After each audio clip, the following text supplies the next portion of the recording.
always amazes me when you enter this crop circle. It's like you enter a different space. Yes. Do you think that there are also crop circles that don't have such... Those three we visited yesterday, we were totally calmed, and it was just a wonderful experience. Do you also think that there are crop circles that do something else? Yes. Yeah. What would they do?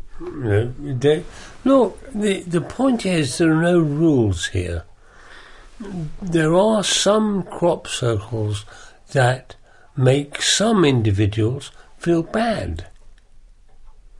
And most crop circles make most individuals feel good. But it is, in all cases, an individual phenomenon. That is, the thing is not laid down with a single recipe for every human being. The thing is laid down, and you as an individual have to go and take away your own, you have to draw your own experience from it. Now that experience is generally positive, but there are certain individuals who enter a certain formation and find that the response is negative. I don't go in anymore because I can't get in, but that's all right. I mean, I see the photographs and I immediately know which ones I should work on, which ones I should study, and which ones I should have nothing to do with. And I can't rationalise this, but I know it very clearly when I see the picture. So just look at it. There are no signs or any attributes that you would recognize? No, nothing I can identify. I mean, bear in mind that I've lived my whole life with my eyes. I'm very good at looking. I would argue that I'm one of the best crop circle lookers that there is. I use my eyes, and of course I've got training in design, and also I've been a teacher of design for many years, so I have layers of knowledge, and that also helps me to see very sharply. Going back to this polarity again, do you think that crop circles that there might be crop circles that actually are intended to do harm? No. So it's really they are teaching different lessons, but it's not to harm anyone, but maybe to painfully teach him something. Well, I think they are amplifiers, and for certain people, they take along aspects of their personality with which perhaps they are unhappy.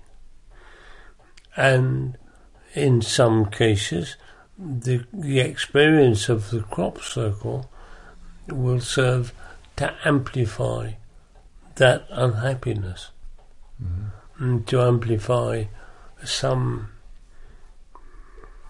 discomfort. So, apart from this amplification that takes place, do you think that there are also more discernible chunks of information that are being transmitted? Yes. Well. What kinds of information is that? Well, I mean, I've been working for 20 years on the whole question of squareness, and the whole eternal question of the squaring of the circle, or the circling of the square. And there is a constant theme, a constant reiteration of an interest by the crop circle makers of the circling of the square, the squaring of the circle, and it becomes more and more powerful. You know, the thing about the pi formation, you'll come to it. It's the formation on the cover of Bones. Okay. And that was a formation which delivered the most specific communication we've ever had. That stated the number of pi. Oh, pi, okay. Pi. Mm-hmm. And of course pi for me is the key to the squaring of the circle. Mm-hmm. You would need pi to square the circle. Mm-hmm. And what overall the crop circles are saying to me is that there is a dimensional shift, or is it a vibrational shift, or a density shift, or a consciousness shift? There is a shift underway, and we are being moved. We are being moved marginally closer to heaven. Mm-hmm. Now, when I say marginally, I mean a few millimeters. Mm-hmm. But even a few millimeters is good. And the squaring of the circle, which symbolises the marriage of earth and heaven, is the most potent symbol for that idea. And I think the circles are confirming that to me. Now, I'm looking for clues and I'm finding clues, and I'm lecturing about those clues. Mm-hmm. So that's my job, really. As you are a trained architect, you worked in industrial design, etc. What was the most intriguing thing when you came to this phenomenon that captured your interest, coming from your background, from design and? I was very arrogant then. I thought I knew how everything on the surface of this earth was made. I've spent a very good life making things. I love the 3D mechanical realm. I love the material world. I like teacups and chairs, and that stuff. I like the way glass goes into aluminium and plastic connects with wood and concrete and steel go together. I know about that. And immediately with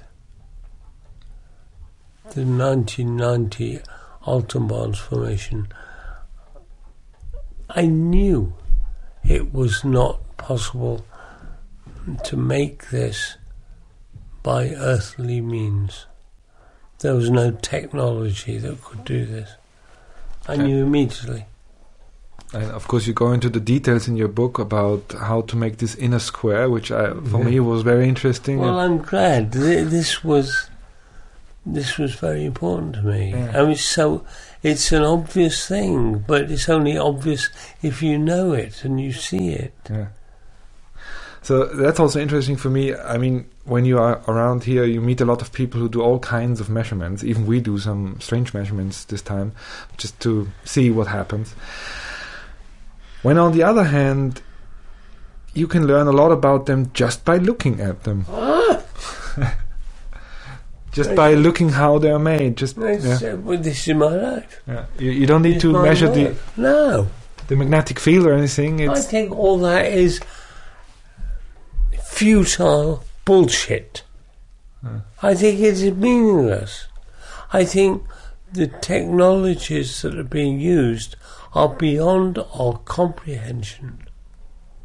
I mean, I've written a book called 2012, The Crop Circle Myth, which examines Colin Andrews' ludicrous assertion that 80% are man-made. And I examined it. I did more work on that idea than he did. I spent 6 bitter, uncomfortable months listening to his interviews and blah, blah, blah. And 100 years ago, people who felt insecure wrapped themselves in a cloak of religiosity to be powerful in the world. I'm a religious man. Nowadays, people wrap themselves in the cloak of our supreme fundamentalism, scientism, to be more secure in the world. Colin Andrews did this. And you read his language. He talks about, well, a lot of electrostatic, electromagnetic, and you want to say, which one? These are kind of buzzwords to impress. Electro-elephant, electro-banana. What's he talking about? And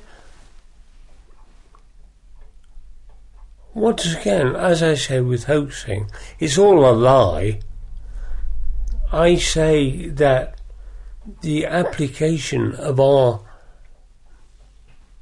ancient science to this is as appropriate as bringing a 19th century plumber's toolbox to an Apple computer. It's a different sphere. And all these people with their little machines, if it exists now, and it can be made now, and bought now, it is useless. So it's a bit like trying to make gene splicing with sticks and bones, sticks and stones. Exactly. Yeah. Do you know anything about, I mean, speculative, of course, about the technology that is being used to do these? No, I don't. And anybody who says they do is a fool and a liar.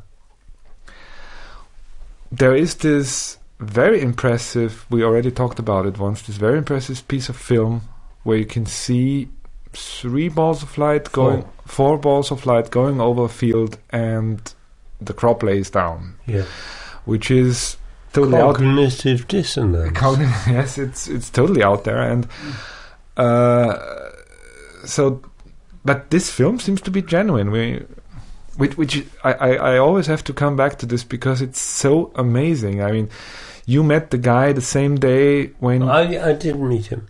Okay, I did not meet him. Okay, but someone, he was showing this film the same day, and I think you talked to some of your contacts back in California, asking them how long it would take to hoax this film. What did they say? First in England, and I used to. One of my students became the head of the Creature Shop, which was Jim Henson in Europe.